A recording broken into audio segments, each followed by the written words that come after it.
So, in a lot of my recent interviews that I've been doing with people, I've been starting off with the same exact question, and I'd also really love to do that here.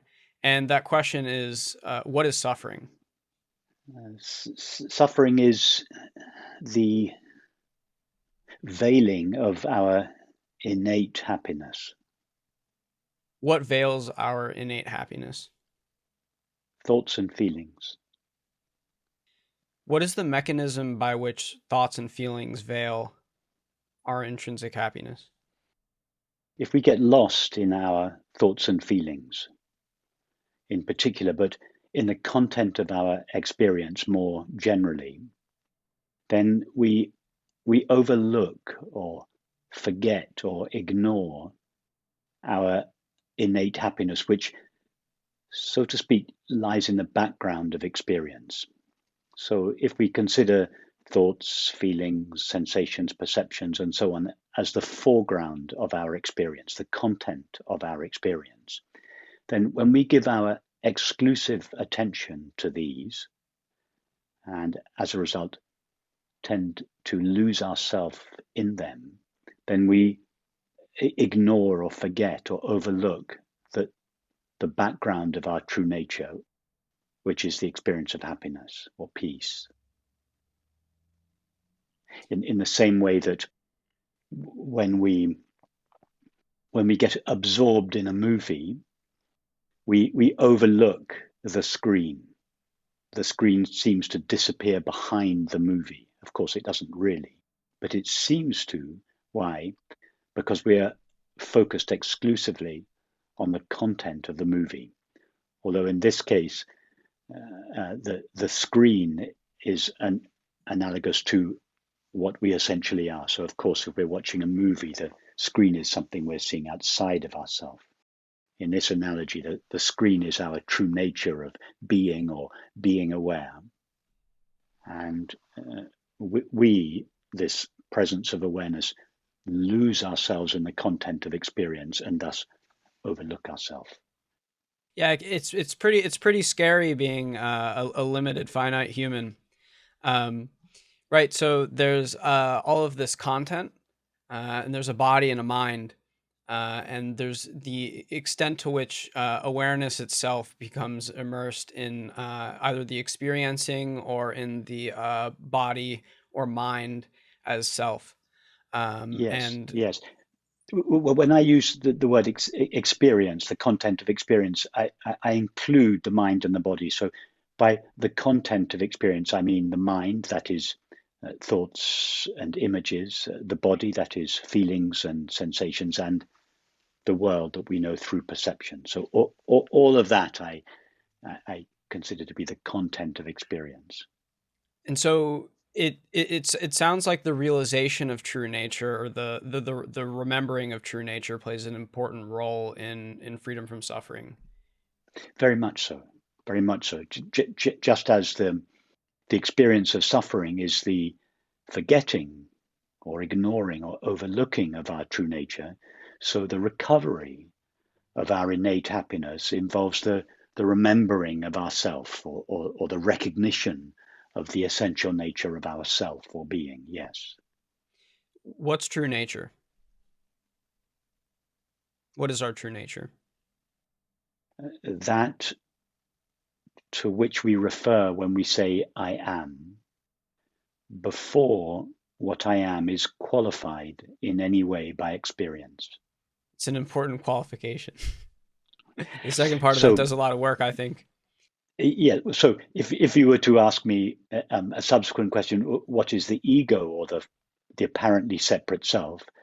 I would say it is that to which we refer when we say I am. That's our essential self or being, plus the qualifications of experience, or mixed with the qualities of experience. In other words, the words I am refer directly to our true nature. The words I am this or I am that refer directly to the ego or apparent separate self. So the self in the ego and the self in our true nature is the same self. One is qualified, the other unqualified. The analogy I sometimes use is the analogy of the actor John Smith, who plays the part of King Lear. Imagine John Smith leads a peaceful, fulfilled life at home. But when he goes to his theatre and puts on the character of King Lear, he becomes miserable. So why is King Lear miserable? Is it because of his relationship with his daughters or the war with the French? No, of course. The reason King Lear is miserable is because he's forgotten who he truly is. Who is he really? John Smith. And John Smith is naturally peaceful and fulfilled. So the self of King Lear and the self of John Smith are the same self. That's John Smith. John Smith is the only person present. But in the case of King Lear, John Smith has lost himself in King Lear's thoughts, feelings, activities, and relationships. And as a result of this, he overlooks his innate peace and happiness. How does he return? How does he recover his innate peace and happiness? By returning to himself, by extricating himself from the content of his experience and going back to himself. So let's talk a little bit more about this I am sense. Right. So there's like potentially a pitfall here in this mode of self-inquiry where, like you said, the I am can become the qualified I am, like the egoic I am. But when awareness is detached from immersion in the mind, there's a I am sense and sort of and a mystery that's prior to that. Look, one facet of this approach is Neti Neti. So like not this, not that. The recognition of I am also appears to be a content of consciousness, rather than. Go ahead. Yes. Okay. Two things. The Neti Neti approach. I'm not this. I'm not that. Is a prelude or a preparation for the recognition of our essential nature. It's not what is traditionally referred to as self-inquiry or self-abidance, but it can be a prelude to that. In order to discover what we are, we first have to discard everything that is not essential to us. I'm obviously not my thoughts. I am that which is aware of them. I'm obviously not my feelings and sensations. I'm that which is aware of them, and so on. So there is this recognition, I am the awareness that is aware of the content of experience. So what is traditionally referred to as self-inquiry is really giving our love and attention exclusively to the fact of being aware, or simply the fact of being. Now, you're right, going on to your second observation, you're right that the formulation I am is part of the content of experience. But the experience to which that formulation refers is not part of the content of experience. That's our true nature. In other words, when each of us says, I am, we refer to an experience. We don't guess that we are. We haven't read in books that we are. We know that we are. That it's an experience. So that experience could be described as the awareness of being. That is not that I use the word experience. That experience, it's a unique experience. It's an experience that has no objective qualities. It's not part of the content of experience. All content of experience has some kind of objective quality. But with the exception of one experience, the knowing of being or the awareness of being. The way that appears to come up for me is like knowing that there's isness. So like isness is almost like a quality or a property of experience, which is like the being property. Go ahead. Well, no, I don't think it's quite right to say that isness or being is a property of experience. Experience is a property of being. Being is prior to experience. In order for being or isness to be a property of experience, experience would have to be present first, and being would have to be one of its temporary finite properties.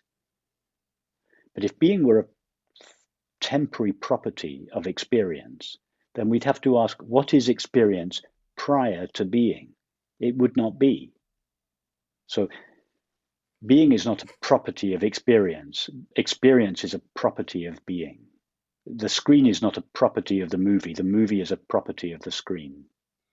This may be not a very helpful question at this point. But so then it seems like part of your metaphysics is that like there's never a point in which there's no movie screen, meaning that like there's never a point in which there's no experiencing or consciousness. Well, those are two different things, Lucas. I would say yes, that there is never the absence of awareness or consciousness, but there may be the absence of experience. Sure, content. Absence of content, yes. I mean, ask yourself, rather than just speculate about this, have you ever experienced the absence of awareness? So I'm under the belief that I have. Okay, can I pause you there? Sorry. I know that was wrong as soon as it came out. Okay, all right. Yeah, so yeah, I'm aware of periods of time in which there was no experiencing. And there's also a lack of memory. That's a different question. The question was not, are you aware of an absence of experience? I totally agree with you that is the case. The question was, have you ever had the experience of the absence of awareness, not the absence of experience? I don't know. Okay, well, let me ask you another question. Let's consider the possibility that you did have the experience of the absence of awareness. What would experience that absence? In order for that claim to be true, something would have had to experience the absence of awareness. What would that be? That would be my true self. Well, in that case, but if there's, okay, so you're suggesting that your true self may exist prior to awareness, but if it does, it wouldn't be aware. So it couldn't have the experience of the absence of awareness. So you're speculating. You're in the realm of belief now, not experience. You're speculating that your true self may exist prior to awareness. But you can never validate that claim. You cannot. That's not something that comes from your experience. It's just abstract philosophy, because nobody has ever had or could ever have an experience in the absence of awareness. That's really materialism.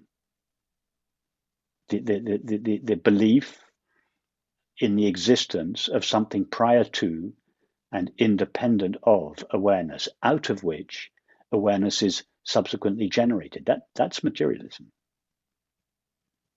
It's a belief, but nobody, I mean, literally nobody has ever or could ever have such an experience. So it's an abstract idea that bears no relationship whatsoever to our experience.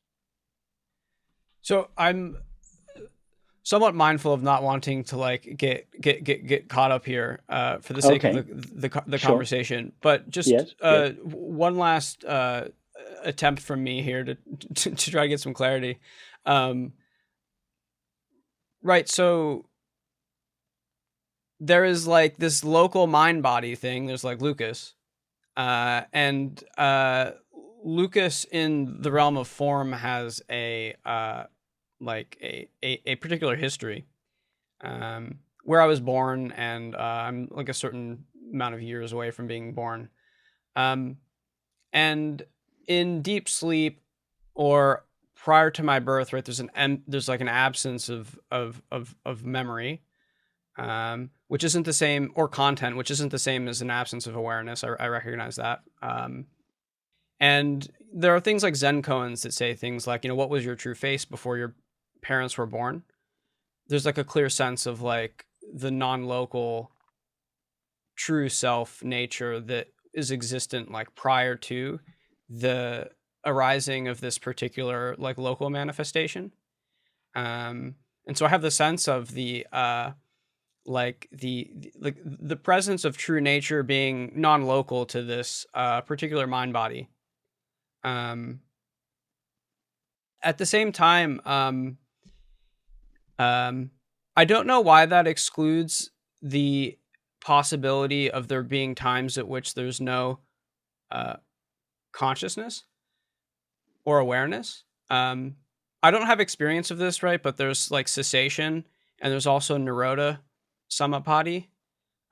These like lights out experiences from like deep meditative absorption.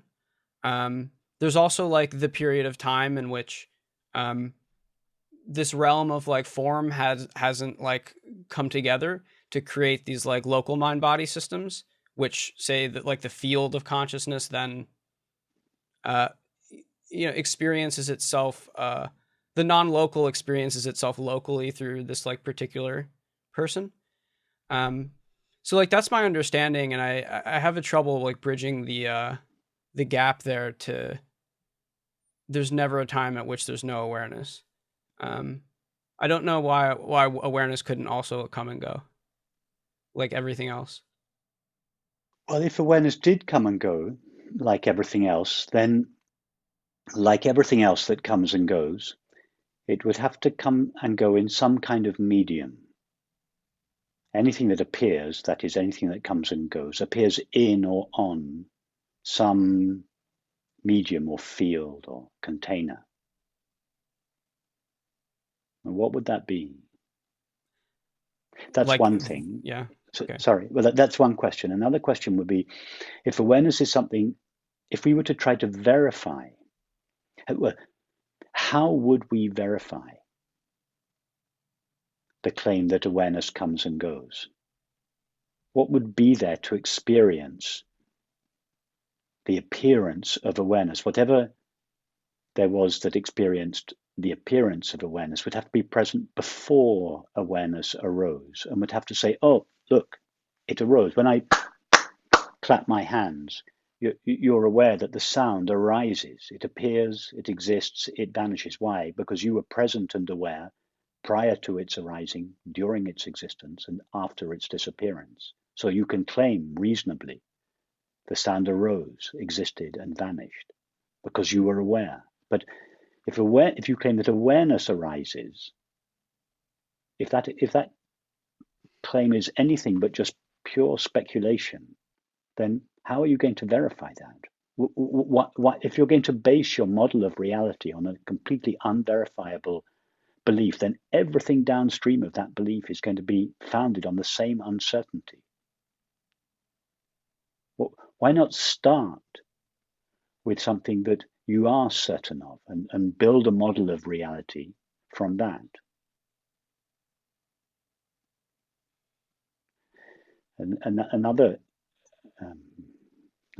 response to the question about the arising of awareness. If awareness was something that arose, it would start and stop. It would be temporary. It would be finite. If we make the investigation for ourselves, and of course, only awareness is aware. So only awareness can be aware of awareness, or indeed anything else. So if awareness makes the investigation into itself, asking itself the question, so to speak, am I finite? Do I ever experience my own beginning and ending? The answer is always no. So in awareness's experience of itself, and awareness is the only one that can know itself, its experience of itself is, I am eternal, not I am everlasting in time, but I am ever present now. That's our experience. That's our actual Oh, yeah, I agree experience. with that. I agree with that. So if that's something that's true and real in our experience, and we want to, that those of us that like to explore the question these ideas, explore these matters, then why don't we start with that certainty? One, there is awareness. Two, I am that. And in awareness's experience of itself, it is ever present. Why postulate the existence of something prior to awareness that then gives birth to awareness, when both these facts are contradicted by our experience? Okay, I think the like the past 20 years of my life studying science and then the like last like 3 years of doing spirituality are like hitting each other and imploding. Uh, Absolutely. Yes, yes, uh, of right. course. So, uh, I think that's about as far as we're going to get with me in terms of this line of argument for now. Lucas, Okay. Yeah. don't remember that the purpose of science is not to know what reality is. It is to know how reality behaves.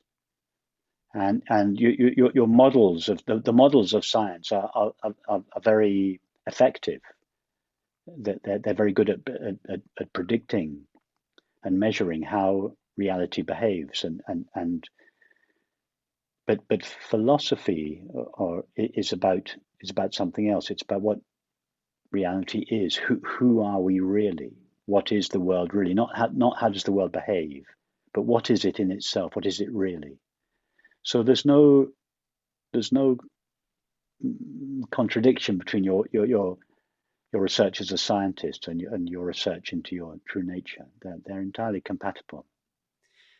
Sure. I think I just mean the like materialist programming that comes along with like Sure. regular Yeah, of scientific course. Yes. Okay. Yeah. investigation. Yes. I see. I know the Yes. metaphysics is a separate issue. Yes. Yes. That's all I was trying to do, is to separate out the two. Totally. Yeah. Exactly. Um, since we're on this, just as a brief mention, there, have you ever heard of the like metaphysical position of non-materialist physicalist idealism? Non-materialist and yet Physicalist physicalist. Or do you mean idealism. non-materialist and non-physicalist? Or do you mean non-materialistic but physicalist idealism? Not material but physical. And no, I Idealism. have. Uh, okay, that sounds like a contradiction of terms to me. Sure. What would physicalist idealism be?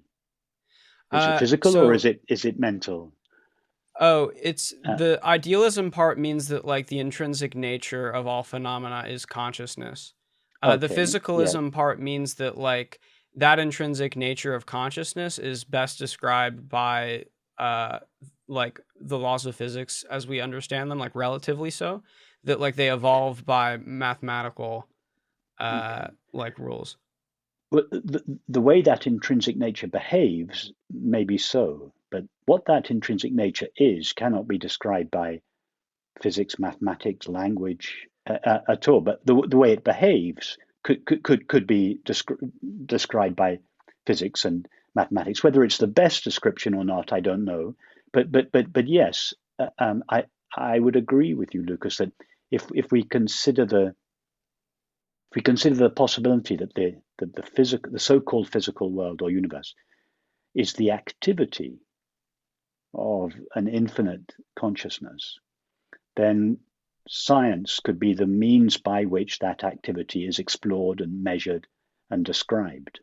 So it wouldn't really be, science in this case wouldn't really be exploring, measuring, and describing physical stuff. They'd be exploring, measuring, and describing stuff that's made out of consciousness that appears to sense perception as the physical world as we know it. And science would be the modeling and measuring of that world. Yes, yes, I would agree. And in that case, that reconciles science and non-dual philosophy. Yeah, exactly. I've been listening to a lot of you actually talk more about metaphysics, and it seemed like this is a position of a crowd of people that I like to hang out with, and it seemed to match up with yours, and they have a particular name for it. I think the only thing I would add there is that you said that the intrinsic nature of it couldn't be described. Sure, because it's like pure subjectivity. It's like lucid knowing. Um, there's this like additional thing that can be posited along with that, which is that for every like structure that the content takes, that there's like potentially a mathematical object that's isomorphic to that structure. So that like if infinite consciousness evolves by say some mathematical rules, then for every experience that we have, there'd be a mathematical object or structure that's isomorphic to that experience, which doesn't explain exactly what uh, awareness is, or defines awareness. Yes. Um, No, I grant, Lucas, that every manifestation of consciousness may have a mathematical correlate. I'm open to that. Um, but of course, consciousness itself doesn't. And just to pick up on one thing you said, when you say as consciousness evolves, I think what you mean is as the content of consciousness evolves, consciousness itself doesn't evolve. But yes, as the content of consciousness evolves, you're suggesting that there is a mathematical formulation of each of its particular forms. And yes, I'm open to that possibility. I see no reason why not. Whether it's possible to actually discover those or not is another matter. But yes, but because it's a form by definition, then that form can be represented in some way, language, mathematics, or yes. But simply by virtue of the fact that it has a form, we may not yet have the language or the mathematics to model those forms, but at least in potentially, it must be possible, yes. all right. Awesome. So I think I'll probably have to think more for myself about the that awareness bit. I think that's a crux for me, like a particular belief that I could spend Yes. more time to. Lucas, can we do an experiment? Sure. Going back to what you said about consciousness being non-local. Mm. Because when we say something is non-local, what most people understand by this, that it's not localized in a particular place in space. It's present everywhere in space. So this presupposes that consciousness is everywhere in space, albeit not localized at any particular point. But I think it's even more radical than that. I would suggest that consciousness is non-local only if by that we understand that it doesn't exist at a particular place in space, but nor does it fill the entirety of space. It's not in space. When you fall asleep at night and you have a dream, the dreamer's mind localizes itself within its own dream as an apparently separate subject of experience. And from that point of view, it views the activity of its own mind as the dreamed world, although of course it doesn't know it's a dreamed world. It looks like a physical world. So the dreamed character is a localization of the dreamer's mind.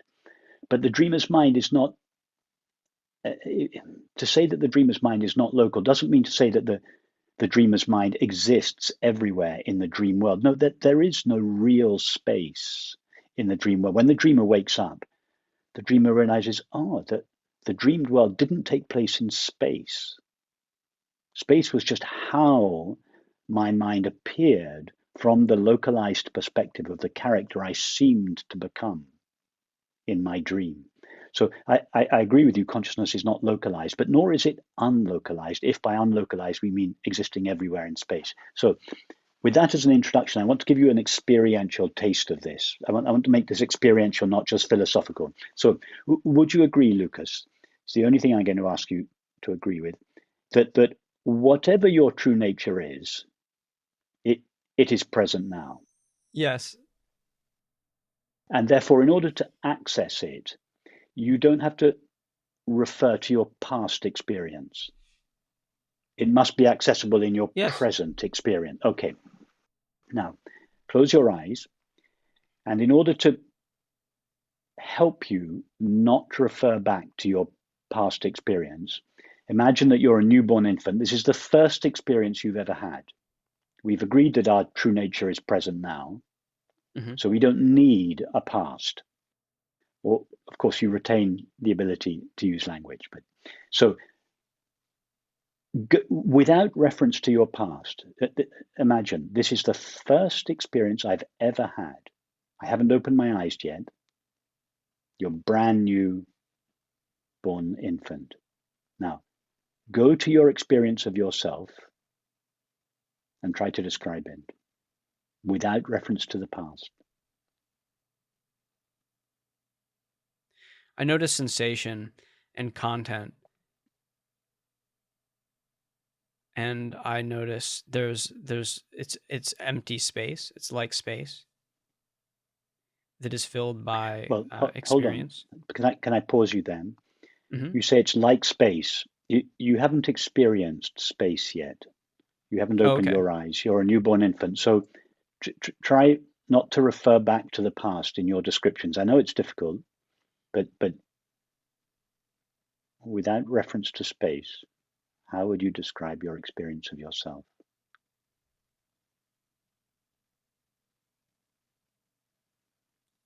Oh, it's Why? knowing. Because well, I just say, how could you describe your experience? Yeah, there is knowing. Yes, exactly. Yes, there's knowing. Yes, perfect. What else?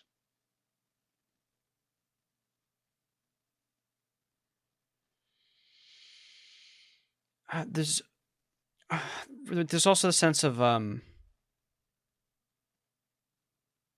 mystery, of emptiness.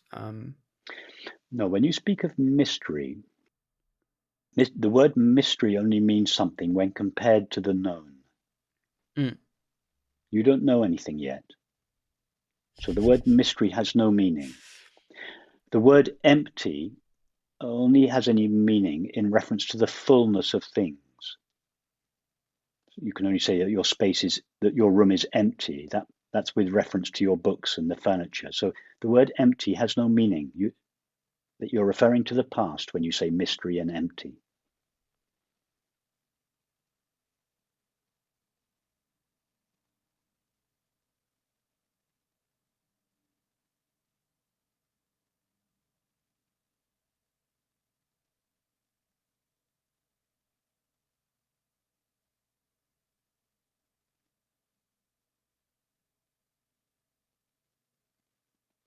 Okay, let let's leave it there.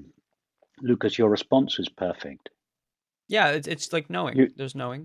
you were silent for a long time, and then you felt the pressure of having to say something. So you said the the the, the closest thing you can say there is knowing, and then you started wanting to add to that, and so you started referring to the past. You said it's a mystery, it's empty, and then you realized very quickly, no, you can't say that. And then there was a long silence again.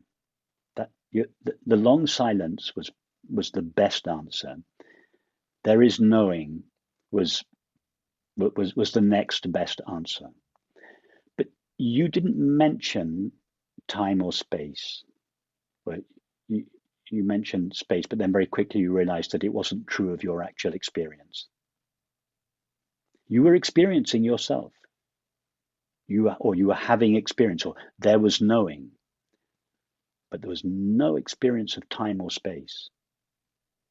So right there, the knowing that you referred to was not in time or space. It was eternal and infinite. Now, normally we think to experience the eternal and the infinite is some extraordinary mystical experience that no, you were experiencing right then your true nature that did not appear in time or space. You were experiencing your eternal, infinite nature. I notice the committee upstairs is everyone. It's like a parliament, and they're all like Yes, okay, they're all fair like enough. what is he talking about? Yeah, yeah, Yeah, but yeah. I'm just witnessing that. But no. But you're quite right. But the committee upstairs are raising objections based on their past experience, not based on their current experience. Because what we are suggesting, your silence and my explanation of it, so conflicts with the committee's beliefs. But the committee's beliefs do not come from their experience. We went to our experience in that experiment. Here's a thing that might help me or maybe not. Let's see, and others.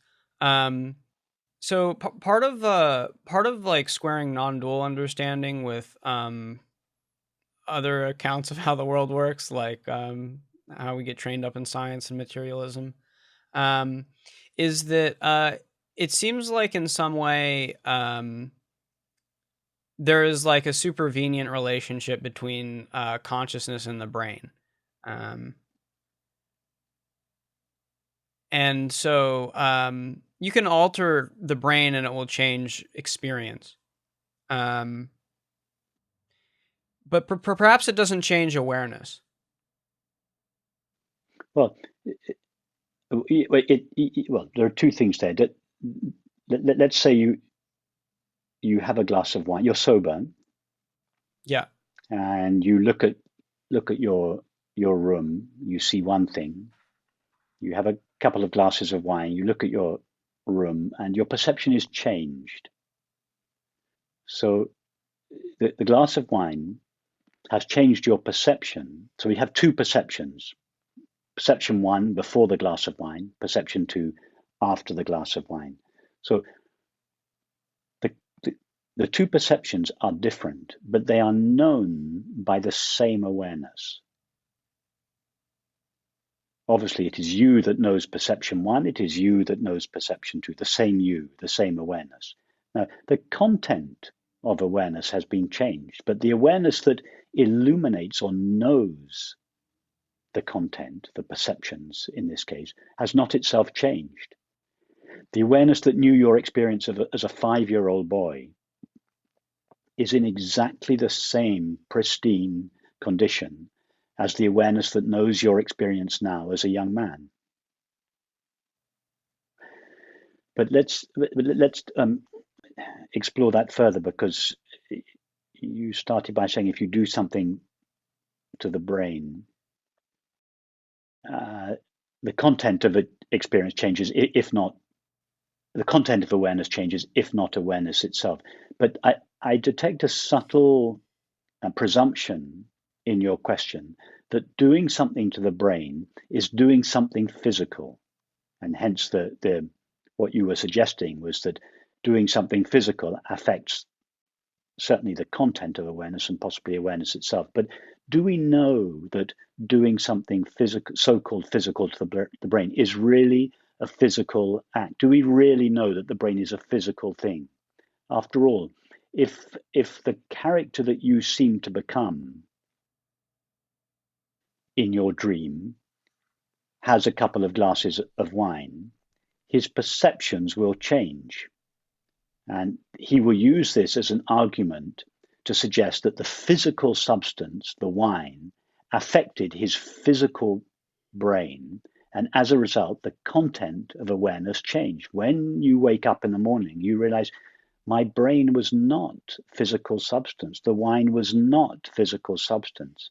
My brain is just, or my brain in particular, and my body in general, is just what the localization of the dreamer's mind looks like from the perspective of another localization in the dream. So could it be that our bodies, what we call bodies, are not really physical objects? They are how the localization of consciousness appears, just as the character that we seem to become in a dream, the body of the character that we seem to become in a dream, is how the localization of the dreamer's mind appears in the dream.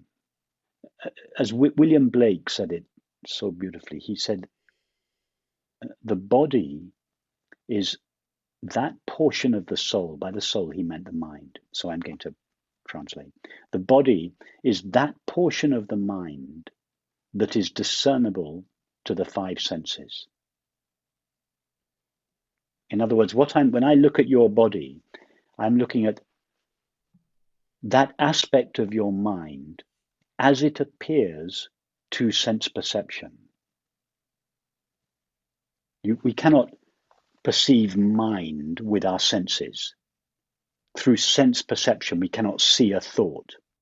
But could it be that what we see as matter is really what mind looks like when it is viewed from the perspective of sense perception. After all, that's what happens in a dream. The dreamed world is really how the dreamer's mind appears when viewed through the sense perceptions of the dreamed character that we seem to become. So if we just take that one step up, so to speak, and consider that this is a kind of dream. I don't mean by that it's not real, but it's a kind of dream in the sense that it is not ultimately made out of physical stuff. It's made out of consciousness stuff, that what we perceive as the universe is the activity not of stuff called matter, but of stuff called consciousness. It only appears as a physical universe when perceived through the sense perceptions of the separate subject of experience that we seem to be. So the content or the experience is what is like modified by changes in the dream stuff, like wine, like dream wine. Yeah, yes.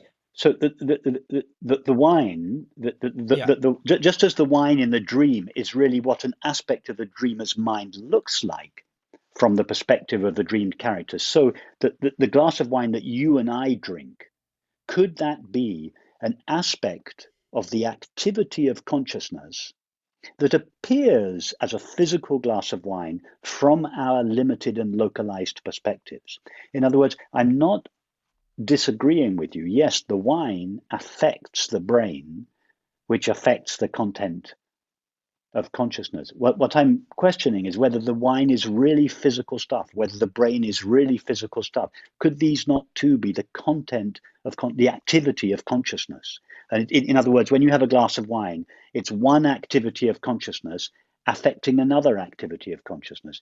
And this is a phenomenon that we are familiar with. After all, our thoughts are obviously an activity of consciousness. Our feelings are obviously, even from a materialistic point of view, the activity of consciousness. And we are all very familiar with a thought affecting a feeling, with one content of our mind affecting another content of our mind. So we should not be surprised that a glass of wine affects our brain. It's one aspect of consciousness, the glass of wine, affecting another aspect of consciousness, the brain. So again, we don't have to appeal to anything for which there isn't already a template in experience to describe what is taking place when we have a glass of wine or when someone hits us on the head. We don't have to speculate about something which is forever beyond our knowledge, namely something that exists outside of, prior to, and independent of consciousness, namely matter. Right. So we were talking about so when you were guiding me back there in that inquiry, there's the sense of the silence, the knowing, is being unconditioned. Yes. Yes. Now, like the experience. That's why you couldn't say anything about it. That's why you were silent. Exactly. Yeah. Sorry, I interrupted you. No, it's okay. And I think something that gets like imported subtly from like a materialist paradigm is that so like granted let's grant that, and you drink wine, and because experience is conditioned and wine is like say a dream manifestation of like the non-local self, and it interacts with the dream brain and produces like conditioned effects that we experience as like modulations of the content of awareness, the content of content of awareness. The thing that could get subtly imported is that like it's also possible to make modulations to awareness itself, so that like because brains are vehicles by which awareness is able to show up as like a localization within like the field of self with a capital S, that there are like ways that you can perturb or destroy or mutilate a brain such that it will have effects on awareness. So you can think of like someone who's like in a coma or like a really bad accident, they're half brain No, dead. you don't know that it has an effect on awareness. You presume that it does, but you don't know that. Sure. I don't know that. Uh, just do an experiment for yourself, Lucas. Take two experiences, or take a number of experiences. First of all, take this experience. Imagine you were to describe it. You could describe your thoughts. You could describe your sensations, your legs on the chair, your hand on your desk. You could describe your perceptions, the sight of my face, the sound of my voice, and so on. All of that you could describe. But don't describe that. Imagine you were now to try to describe the fact of being aware. Okay? Take a snapshot. So you take a snapshot of the content of your experience. Imagine you could take a snapshot of your thoughts, feelings, sensations, and perceptions. But imagine if you could turn the camera around and take a snapshot of that which is aware of them. Yeah. Now, go back 24 hours. Imagine that this time, 24 hours ago, you had also taken a snapshot of the content of your experience. Your thoughts, feelings, sensations, and perceptions would be different. But imagine turning the camera around and taking a snapshot of that which was aware of them. It's always the same.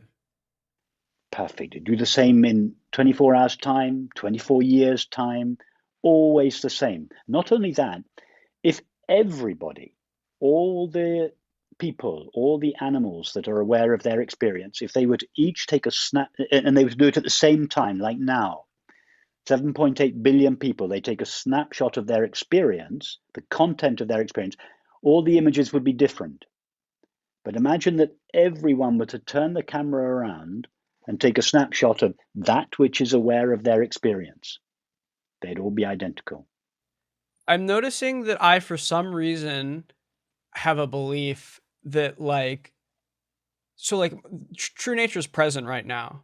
I don't have to do anything to be what I really am in this moment. Exactly. And it's also clear to me that it's non-local to this Yes. this Yes. conditioned thing that's going on. Yeah. But I'm noticing that I have a belief that the connection of non-local self to being inside the dream can be cut by what happens in the dream. It seems like that's doing a lot of work, and it's like a strange belief, almost as if I am non-local and the human mind-body system is like an antenna. And if the antenna stops working, then it stops picking up the non-local self signal. And then,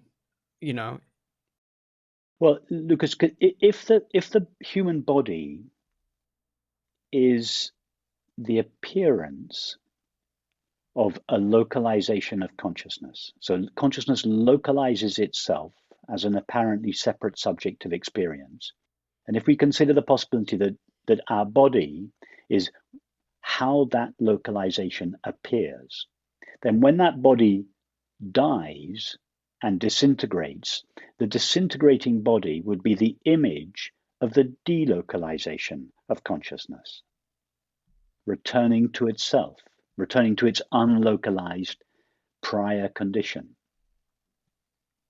Now, whether it goes all the way back when we die or not, that's another matter, but let's leave that for the moment. But so yes, if something happens to the body, then that would be the appearance of that happening would be an image of the when something happens. I mean, if the body was destroyed in some way, or the body died, then that would be the appearance of the delocalization of consciousness.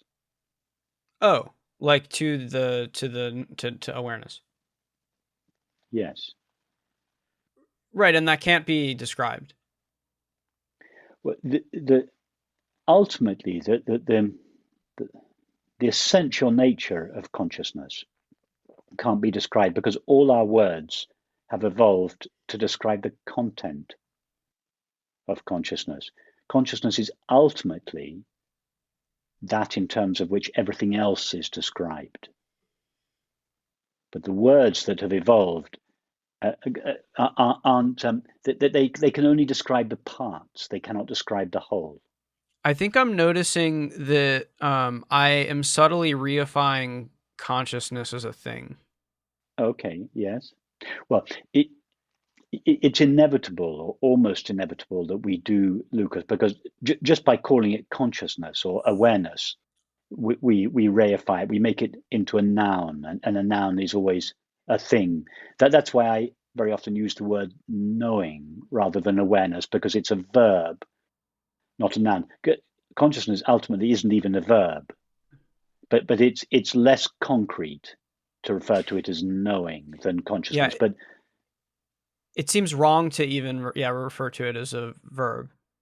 it, Lucas, if we want to speak accurately about the nature of consciousness or the nature of reality, we're just going to sit here in silence for an hour and a half. It's not possible to. So we have to agree with one another that we're going to use these clumsy symbols to refer to something that is not the symbol itself. So we need to, we need to we need to agree with each other and with your listeners that we all realize that by using the term consciousness or awareness, we're not implying that the reality we are referring to is some kind of a subtle object. Yeah. It seems important because these are like very subtle beliefs that I feel like can be ways of like maintaining like resistance or contraction or Yes, reification you're that absolutely lead to right. Yes, subtle binding of yes, yes, separation. yes. You're absolutely right. Yeah, sitting in the mystery of the slight de-reification of consciousness before. That's why when I asked you to describe your experience, I suggested that your silent response was the most accurate, and I could see that you were trying to describe your experience, but that no word that came to you, I could almost see the process going on in your mind. I could see that no word that came to your mind adequately, every word that came to your mind, you discarded it. No, that's not true. It's not accurate. And so you remained silent. I could see the process going on, and it was beautiful. And it was true. I could see it was, you were really trying to find a word, and eventually you stammered out knowing. That was about all you could say, and it's probably the most accurate word you could say. You might have said I, or I think I'm appreciating the value of silence more now. exactly. But it's not a silence that's a disciplined silence. It's not a silence that comes from being told that it's wrong to think, or you haven't silenced your mind with violence, with a method, with a practice. It's the silence of understanding. It's the silence that comes naturally and effortlessly when the mind brings itself to its own ending. That's an effortless silence, not a manufactured silence. Yeah, it stands in awe of the recognition, and the committee's like the committee doesn't have anything to say anymore. Absolutely, yes. They're like, oh. So I'm noticing how much time we have left, and also questions I'm interested in asking you. I've been really enjoying the naturalness of this. But let's see if we can't hit on some other interesting things. Okay. So you describe or consider yourself as a direct path teacher, or For want of a better phrase, yeah, sure. yes, yes. So uh, could you describe the stages of awakening in your perspective?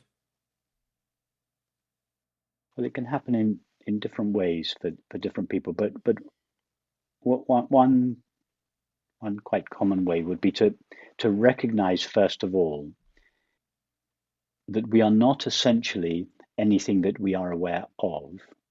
We are that which is aware. So that could be the first step, and that's a big step. For most people, all their lives they have um, paid exclusive attention to thoughts, sensations, and perceptions, thoughts, feelings, sensations, and perceptions. And then suddenly they become aware, oh, there's something that knows all of these. There is something that is aware of all of these. It's like a painter spending her life painting in the landscape, painting the sky, the sea, the trees, the fields, and then suddenly realizing, oh, there's something called light that illuminates the landscape, that renders the landscape visible. All I was painting before were objects. Now I realize that there is light. Although I can't see the light directly, it's all I'm seeing. So it's equivalent to that. To begin with, we think all there is to experience are thoughts, images, feelings, sensations, and perceptions. And suddenly this momentous recognition, but I am aware of all of these. So first recognition, I am awareness. And that liberates us to a degree from our exclusive fascination with the content of experience. And as a result, we get a degree of peace or happiness from this recognition. But it is not yet the full recognition of our true nature, because we've recognized I am awareness, but we haven't yet recognized the nature of the awareness that I am. So a further exploration is required to recognize the nature of awareness. And what is traditionally called awakening or enlightenment is the recognition of the nature of awareness or the nature of ourself. So that could be called a second step. But then we have to, the next stage would be to reconcile the awareness that we have discovered ourself to be and its nature with the content of experience from which we initially turned away. I'm not my thoughts, I am that which is aware of my thoughts, and so on. So at some point, we have to go back to the thoughts, feelings, sensations, and perceptions, back to the mind, the body, and the world, and reconcile them with our new enlightened understanding of ourself, and recognize that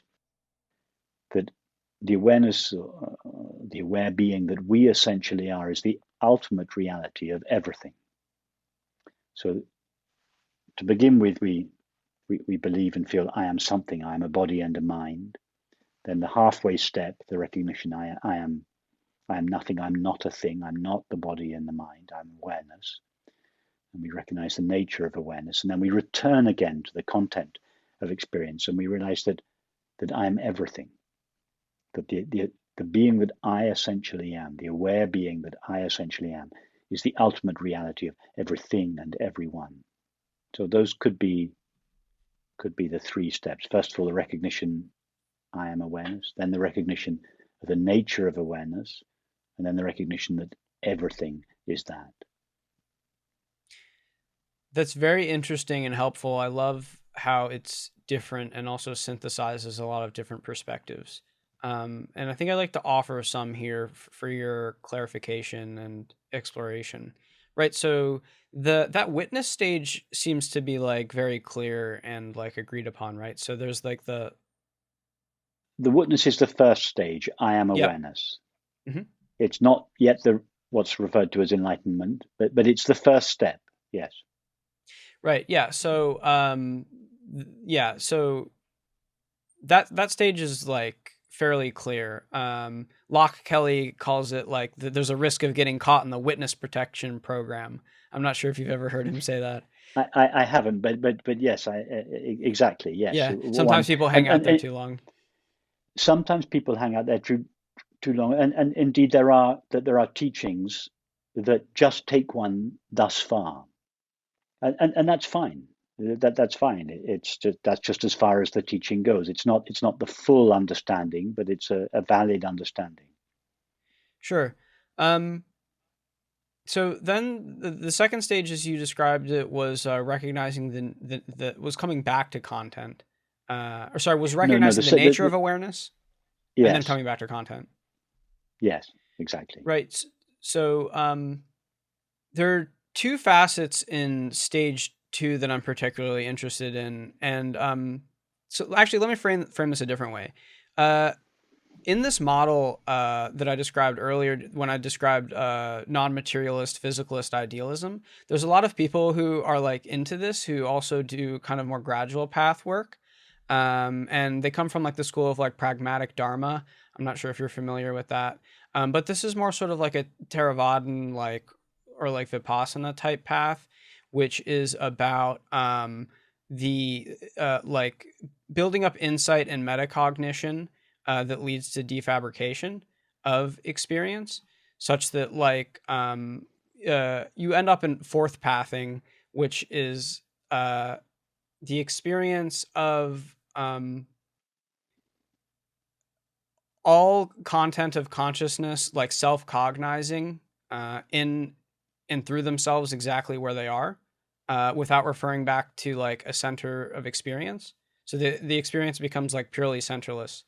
Um, and I'm so like in the way that you describe the stages and also like the path of inquiry and insight, I don't hear the words like purification or defabrication used. Um, and in Buddhist traditions, these are seen as consequences of like insight and equanimity. There's like spontaneous purification through equanimity that leads to defabrication, that leads to like the centerlessness. Yes. Okay. Um, Perhaps it would help at this stage, Lucas, to define the difference between the progressive path and the direct path, because I can answer your question about purification in the context of these two different paths. So in the progressive path, it is recognized that we usually give our attention to 10,000 things, the 10,000 things, thoughts, images, feelings, perceptions, actors, on and on, one object after another. And to a mind that has been accustomed to doing this for years, for decades, it is considered too big a step to go straight back from the drama of experience, from the 10,000 things, all the way back to our true nature in one go. So they take an intermediary step. They say, okay, instead of paying attention to 10,000 things, pay attention to one thing, your breath, or the sensation at the soles of your feet, or your teacher, or your mantra, or a flame, or an image. Or, in other words, they replace the 10,000 objects with one object, a refined object, a transparent object, a sound, the breath, the pause between breaths, and so on. And the purpose of this is to steady the mind, which before this has been jumping from one object to another, by way of preparing it to sink back into its source of pure awareness. That's called the progressive path. Why? Because or the indirect path. We don't go directly back to our true nature, we go via some kind of object of experience. The direct path, irrespective of the content of experience, we just go straight back to the fact of being aware. We don't stop, we don't take an intermediary step, the breath, the mantra, the teacher, and so on. So in the traditional progressive path, the purification of the mind and the body are often seen as prerequisites for the mind as it gradually makes its way back to its essential, to its essence. It's considered that the mind and the body need to be purified to facilitate this process of the mind returning to its source. Whereas in a direct path, no such purification is considered to be necessary, irrespective of the condition of the mind and the body. We are aware of our experience. If you are deeply depressed, you're aware of your depression. Therefore, awareness is shining there, even in the depths of the depression, and it is possible to turn your attention away, at least in theory, and in practice too, although of course it's difficult, but it's possible to turn your attention away from the depression and straight back to the light of awareness. So in this tradition, the direct path tradition, no such purification of the mind or the body is required. However, and this is sometimes not realized, the purification of the mind or the body, or the alignment, the realignment of the mind and the body with our recognition of our true nature, takes place after the recognition of our true nature. It's not considered a prerequisite for that recognition. So the purification, or I tend to use the word realignment, the realignment of the way we think and feel, the way we act, perceive, and relate, takes place after the recognition of our true nature. It's not a prerequisite.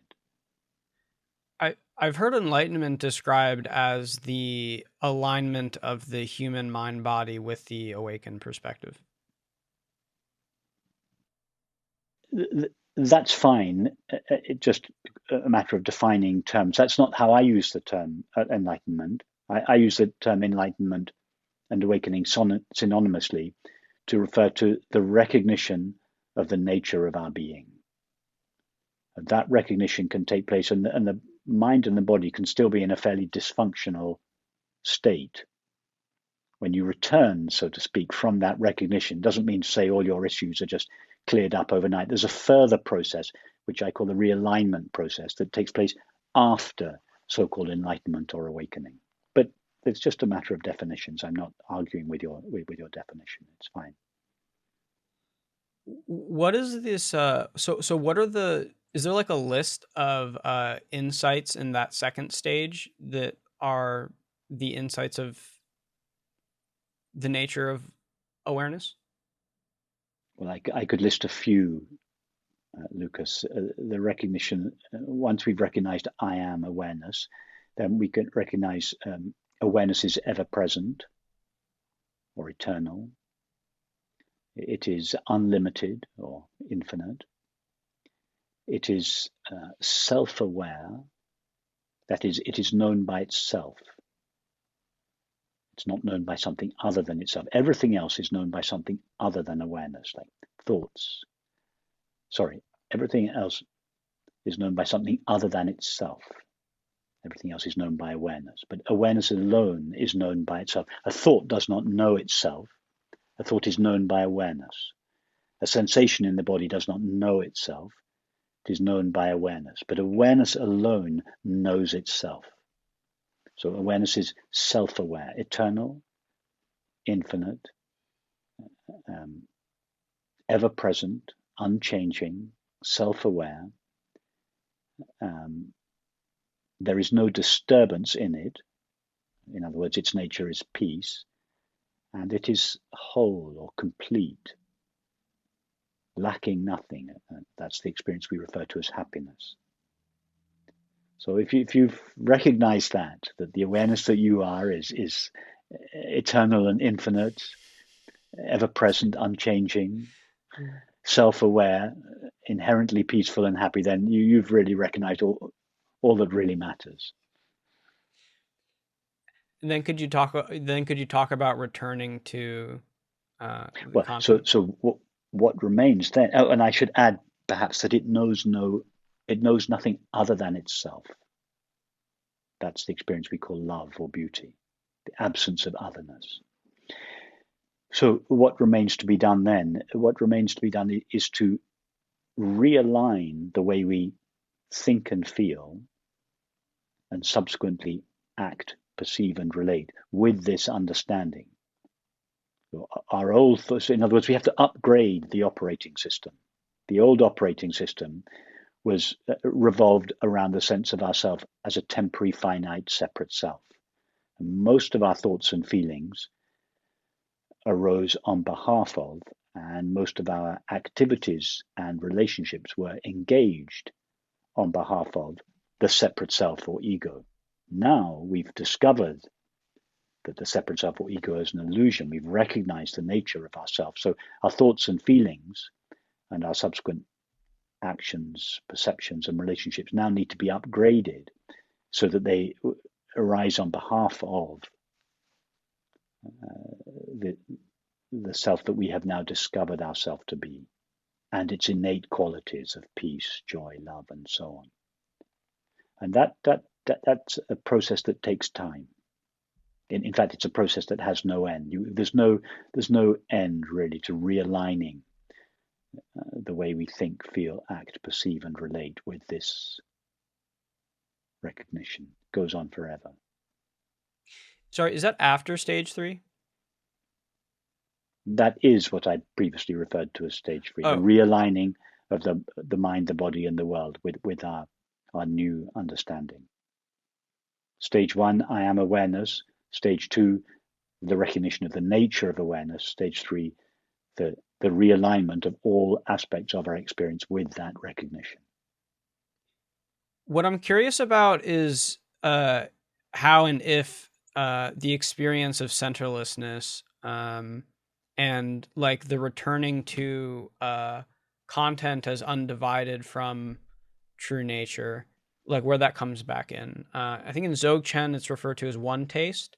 I have this experience briefly of where like you talking to me feels like me talking to myself as Yes. awareness animating. Yes, that's it. It's the one taste. It's the recognition that the being or the aware being that we have recognized ourselves to be is the reality of everyone and everything. So everyone and everything still appear as 10,000 things, but that appearance has lost its capacity to obscure its reality. We see through the 10,000 things to the one reality that they are an appearance of. It's like the movie has lost its capacity to veil the screen. Now, what's interesting is that the movie never really veils the screen. It is our belief that it is a landscape that seems to veil the screen. Now, the appearance of the world doesn't really veil reality, because in order to veil reality, it would have to be something other than reality. If you put a cloth over your screen, then that really does veil the screen. Why? Because the cloth is something other than the screen. The appearance of a movie, even a horrific scene in a movie, doesn't veil the screen, because all there is to the movie is the screen. Likewise, the universe, the world, doesn't really veil reality, because all it is its reality. It's an appearance of its reality. What seems to veil its reality is the belief that it is something other than its reality, that is, something other than infinite consciousness, namely matter. It is that belief that makes us feel that what we experience are 10,000 things, not one nameless reality. And that's what the Dzogchen Buddhists refer to as one taste. When appearances lose their veiling capacity, they cease to be a concealing power and instead shine with their reality. They cease to veil the stage 2 insights. No, they cease to veil they cease to. No, we're talking about stage 3 now. The one taste where they appearances cease to veil their reality. The movie ceases to veil the screen. What does the world look like? 10,000 discrete and independently existing things. What is it really? One infinite, indivisible whole. The 10,000 things don't really, depending on our point of view, the 10,000 things either appear to veil their reality or they reveal their reality. They shine with their reality. The landscape in the movie, two boys watching TV, mum comes in, what are you looking at? One of them says, match of the day. The other says the screen. They're both seeing the same thing. But one has overlooked the screen because he thinks he's watching a football match. The other is not fooled by the football match. He knows he's seeing a screen. But everybody only ever experiences the one reality, because that's all there is to experience. That's all there is. And when I say everybody, I don't mean that everybody is something other than the one reality. Everybody are just the viewpoints of the one reality through whose sense faculties it perceives itself as the universe. Something related, like a quote that comes up for me that I like is from A Course in Miracles, where it says, "What's true can never be harmed. What's unreal does not exist. Herein lies the peace of God. Exactly. Beautiful. That which is never ceases to be. That which is not never comes into existence. Exactly. That's beautiful. Yeah. And therein lies the peace of God. That recognition brings with it its inherent peace and quiet joy. Yeah, that's beautiful. All right, Rupert, I'm mindful of the time here, and I'd love to ask you, wrap up on some particular questions, particularly around ethics.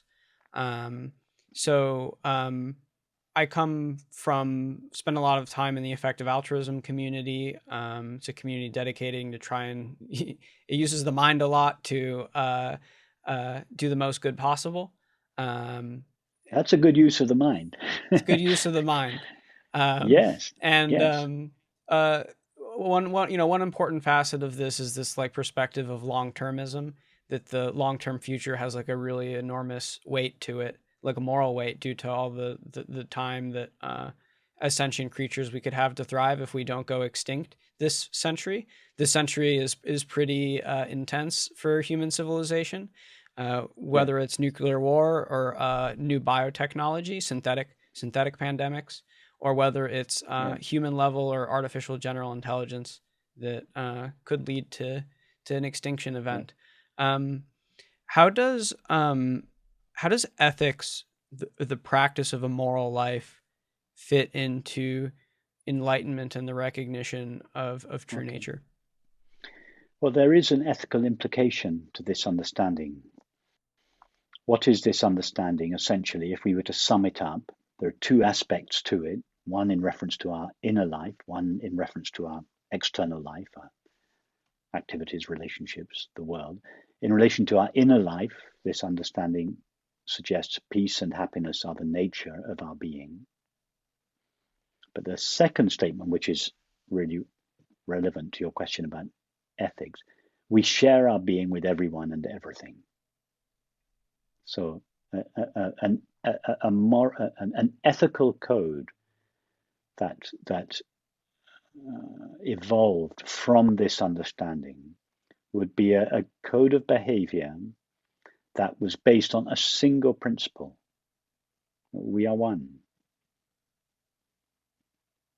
We share our being with all people, with all animals, and with all things. But that single principle is really the only moral code one needs. St. Augustine said it. I can't improve on St. Augustine. He was asked the same question: what are the moral implications of this understanding? He said, love and do whatever you want. Recognize that you share your being with everyone and everything. And as long as you act in a way that is consistent with and an expression of that understanding, that's it. That will keep you safe.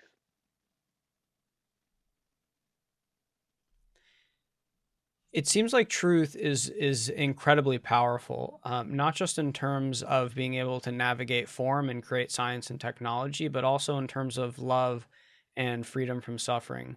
Um, a lot of secular people attempt to do ethics, and one of the reasons why I created Mew is because I've been so interested in the ways in which like spiritual truths actually form a like very concrete basis of action, particularly because in this century we'll be creating like AI systems which may likely be like the next form of like Earth originating life, and so there's the question of like how is it that we align them with like what's good and true, with like what's valuable.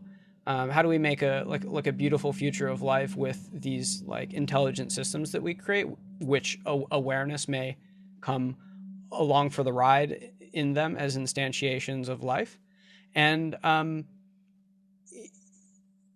it seems like particular spiritual truths, like this sense of sharing being with all of creation, um, the sense of true nature, the knowing of true nature, the knowing of the reality of both happiness and of suffering in all of the other creatures around you.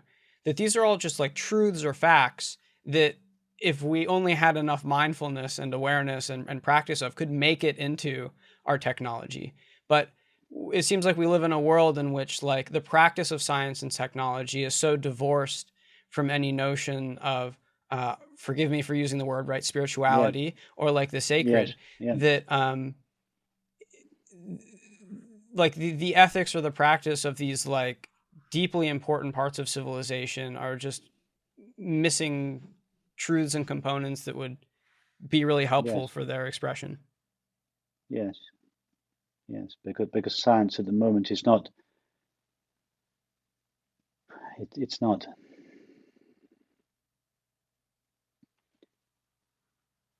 It's not carried out with this fundamental truth as its guiding principle. It's not engaged in service of this truth.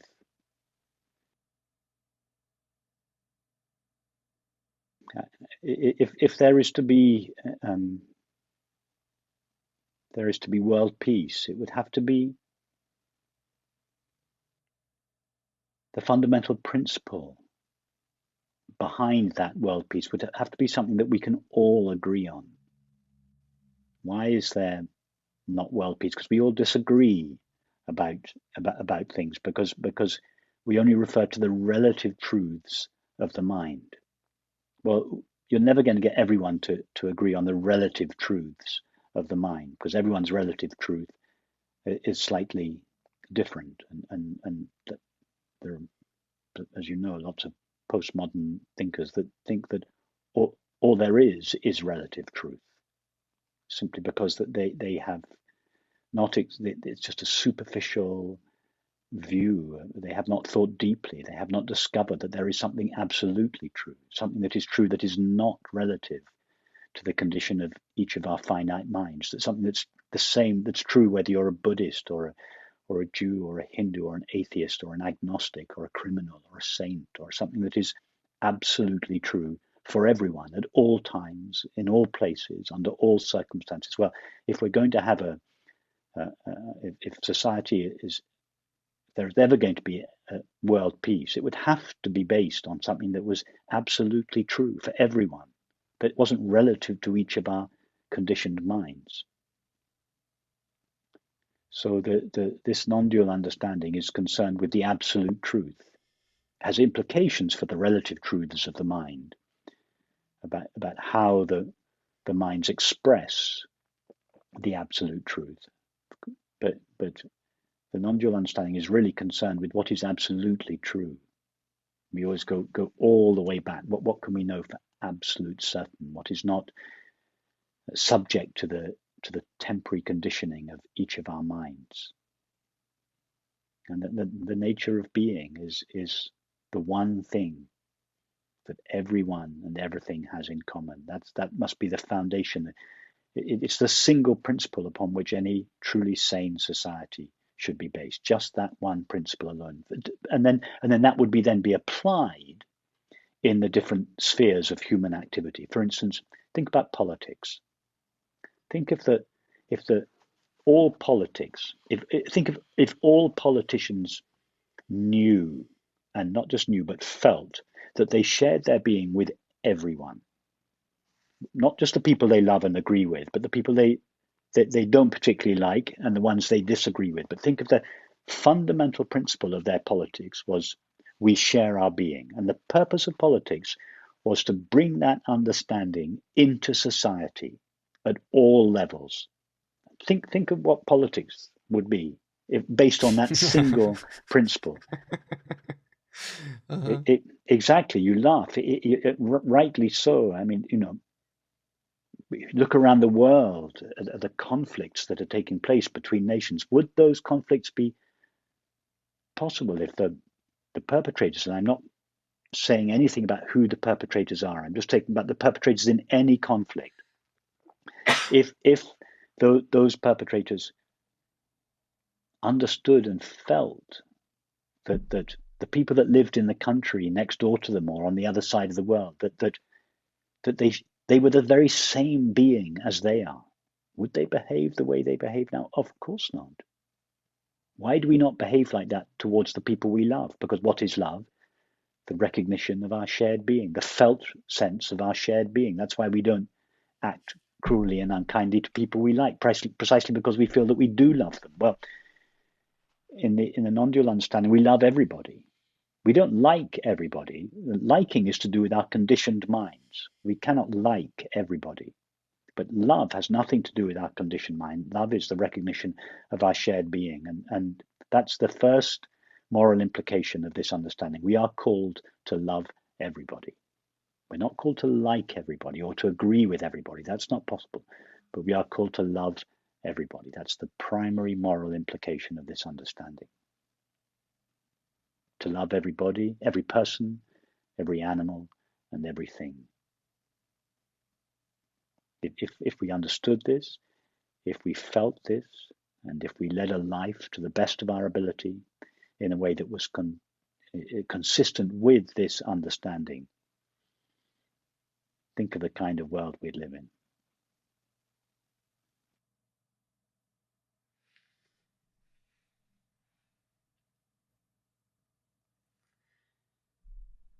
All right, Rupert. I'm mindful of the time here. That was really beautifully said. If people are interested in checking out your work or following you, where's the best place to do that? You also have a new book out. I've got a new book out, You Are the Happiness You Seek. The best place to find out more would be, well, first of all, YouTube. I've got numerous videos on YouTube. Just go to my YouTube channel and my website, rupertspira.com. All right, Rupert. Thanks a lot. It was a lot of fun. I loved it, and I loved how you kept pushing me to get the insight when I was ready to move on.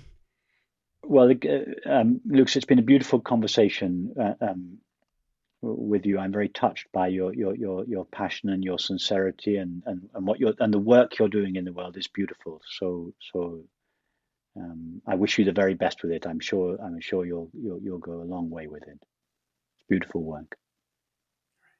Thanks, Rupert.